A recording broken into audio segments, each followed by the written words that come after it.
Dominique, pour reprendre une conversation il y a 28 ans. À l'époque, si mes souvenirs sont bons, après un petit faux dialogue entre Barthes et Solers, qui parlait l'un de l'impossibilité de parler de la musique et l'autre de la musique comme la langue d'avant la chute, toi après tu parlais peinture, ou du moins de l'impossibilité d'en parler.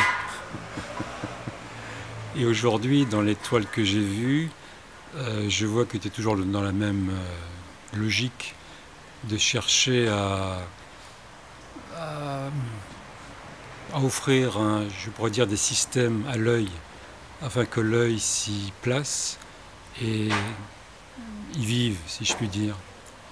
Et en plus, tu te forges des outils à peindre pour que la peinture nature parle toute seule, toi-même affirmant le système, ton système culturel, c'est-à-dire le cercle, la géométrie, enfin toute l'histoire de l'Occident. Donc aujourd'hui, dans quelques enjeux d'image, qui depuis 28 ans ont beaucoup changé parce que les neurologues et les neuroscientifiques sont passés par là, ils nous ont appris ce qu'on ignorait à l'époque, que vraiment l'image, pour nous, est une affaire de corps. On ne voit que parce qu'on incorpore le réel. Ce qu'on ignorait à l'époque. À l'époque, on pouvait être encore platonicien. Je crois qu'aujourd'hui, on ne peut plus du tout. Et je crois que c'est un petit peu ton sentiment aussi. Donc voilà, quelles sont tes peintures pour faire vivre l'œil? Qu'en dirais-tu de plus? Il y a beaucoup de choses dans ce que tu as énoncé, donc je vais essayer de les relever, puis après on pourra facilement y revenir. Effectivement, il y a un système de pensée, une écriture stylistique, il y a des méthodes et des exubérances de méthodes. Le travail s'accomplit de façon non chronologique, persiste, ressigne des passages antérieurs.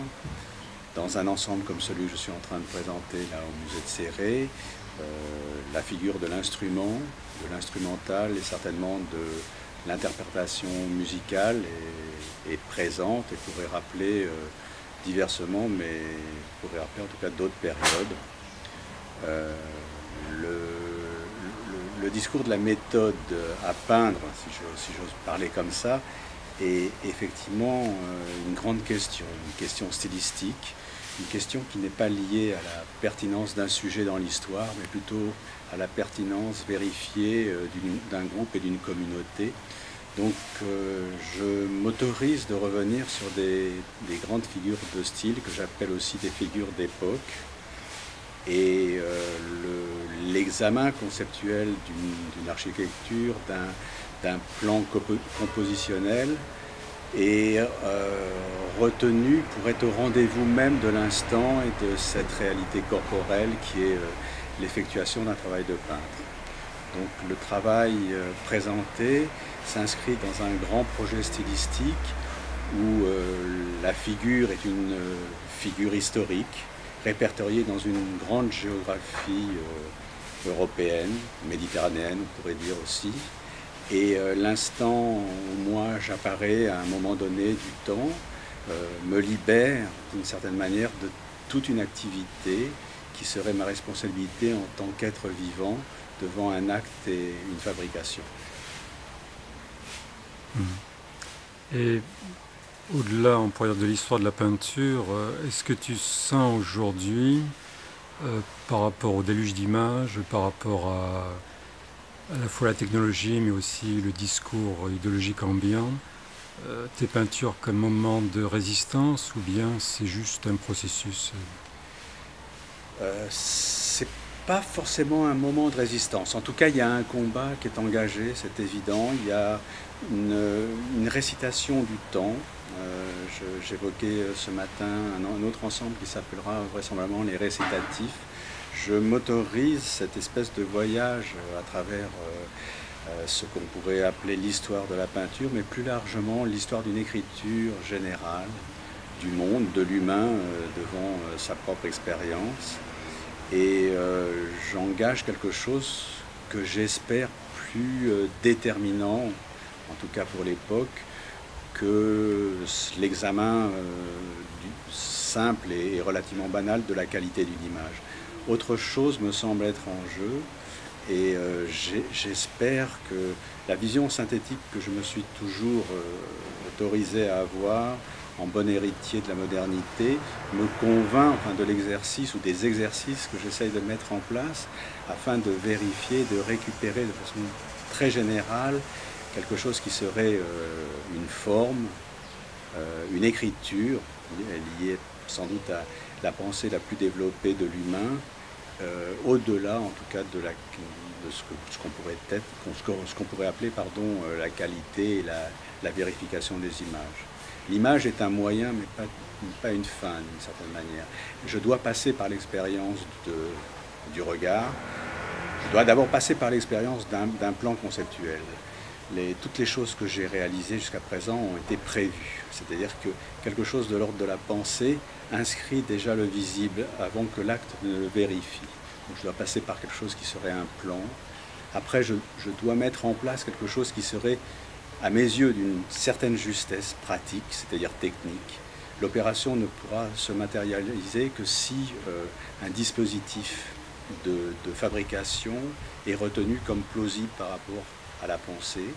Après, la réalisation pose les jalons d'une expérience largement corporelle que j'inscris dans un discours de la réalité. Ça me semble très très important de signifier que ce que je fais, le projet de ce que je dois faire, est inscrit entre une pensée et une vérification très réaliste de ma condition humaine. Mmh. Oui, très réaliste, que ta peinture est très physique.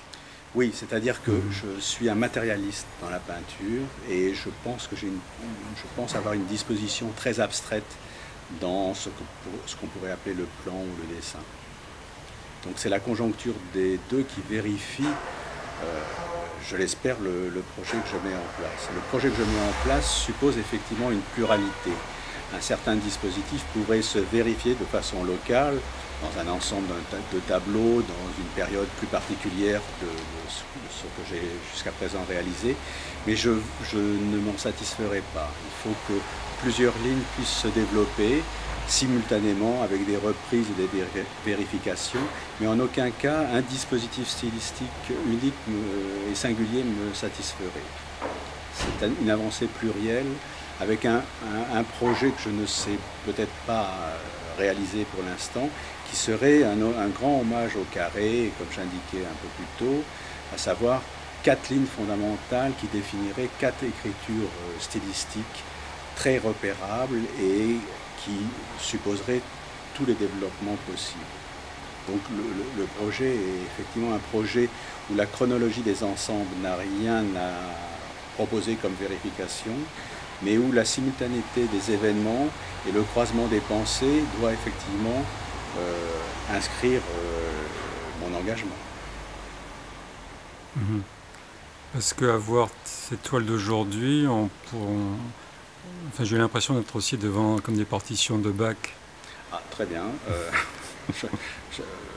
J'ai failli d'ailleurs faire un hommage, comme je dois nommer les salles là, qui sont exposées actuellement, j'ai failli signifier Bach. Mais Christine Bussmann, qui avait vu un peu le début de ce travail, l'avait signifié, m'avait attiré l'attention sur ça. Et c'est vrai que pour certains des ensembles là, que j'appelle les quadriparties cantos, les pièces pour clavecin m'ont beaucoup intéressé, et la précision effectivement de la musique de Bach était pas de façon obligatoire, mais elle était très très présente.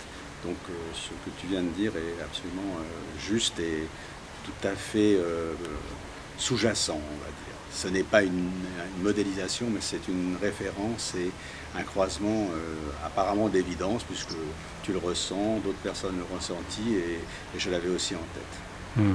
Et c'est très très important. Disons que c'est une proximité,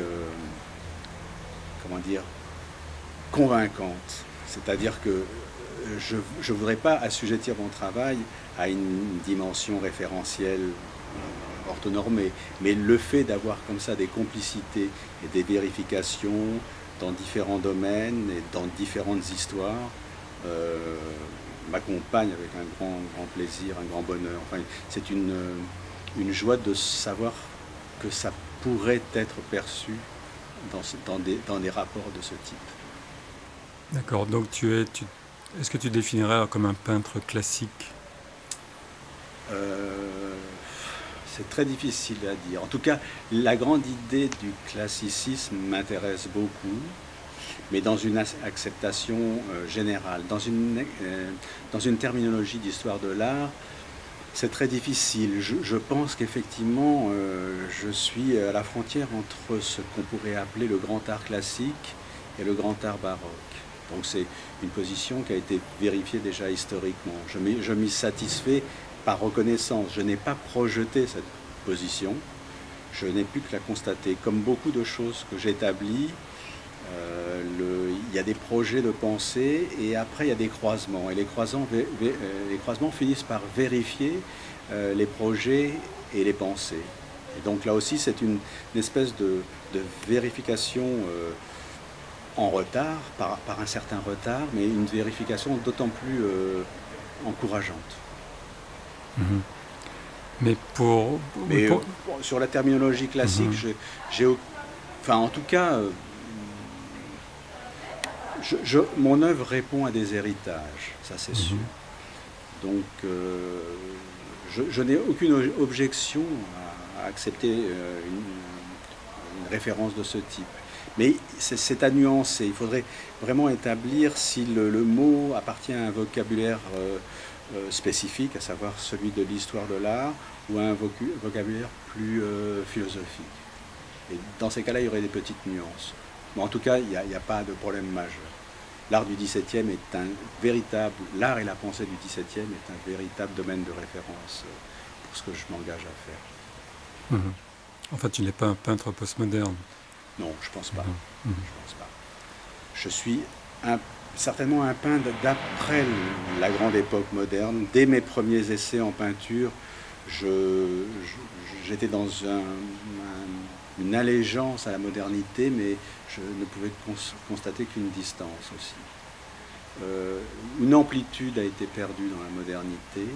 Quelque chose que j'appelle justement une écriture stylistique a été, en tout cas, on s'est égaré peut-être par rapport à une écriture d'époque.